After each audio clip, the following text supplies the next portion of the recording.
حاجتي وحدة أوروبية سألتني شو القصة زهرة، شو مهتمة بشعرك هاي الفترة الأخيرة. طبعا أنا بالسنتين الأخيرة انسألت أسئلة فاقت كل الخصوصيات. زين.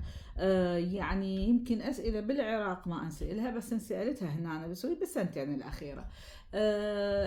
بالعراق احنا طبعا كلش عادي نسأل الواحد ايش قد عمرك، عندك اولاد ما عندك اولاد، مرتبط ما مرتبط. طبعا هي هاي ويا الوقت الواحد يعرف انه هذه القصة مو صحيحة، وان الانسان ما يسأل الاخر عن خصوصياته الا اذا الاخر حاب يتكلم او حسب نوع العلاقة ويا شخص، صداقة، معرفة.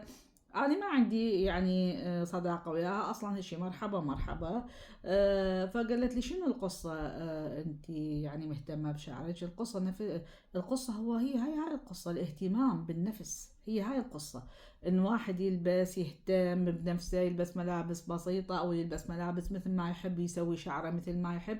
هي هاي القصة، الاهتمام بالنفس. والاهتمام بالنفس فشي كلش مريح للواحد. على الأقل الواحد يرتاح لنفسه من يكون مهتم بنفسه، مرتاح انه على الاقل قابل على نفسه، واثق من نفسه. هي هذه قصة. بعدين اذا اكو قصة ثانية حسب تفكيرك، يعني انت مالش دخل بيها، انت مالش دخل بيها، انت ما يخصك اني اكو قصة ولا ما اكو قصة. انا يعني رديتك رد كلش لطيف، لأن الرد اللطيف قلت لك يعني الواحد يحتاج يغير من حياته، يهتم بنفسه حتى يعني شوية يفرح نفسه الإنسان. فهي سوت لي إيه براسها هالشكل. بس أنا مرات أصلا أقول هاي النوع من البشر اللي يسأل بهاي الطريقة، اللي يعبر بها الحدود ويتجاوز، الرد لازم يكون على قدر السؤال.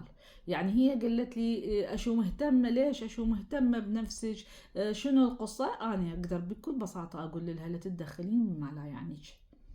بس ما قدرت، ما تجرأت انه اجاوب هيك جواب، وبالحقيقه هو هذا الجواب اللي كان مناسب لهيك قول. طبعا من تشوفين هيك تدخل، وانا طبعا ما اجرؤ ولا في يوم جرأت تدخلت بحياه انسان بهاي الطريقه.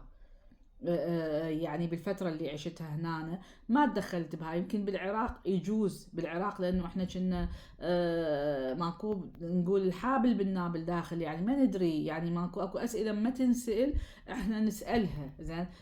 فهذه يعني ويا الوقت الإنسان يتهذب يتعلم. فأنا أدري هاي الأسئلة ما ممكن تسأل بالسويد، زين، ولو هي المرية، لأنه هي صح أوروبية بس إيطالية. يعني الإيطاليين هم شرقيين، هم عندهم هاي الطريقة بالكلام.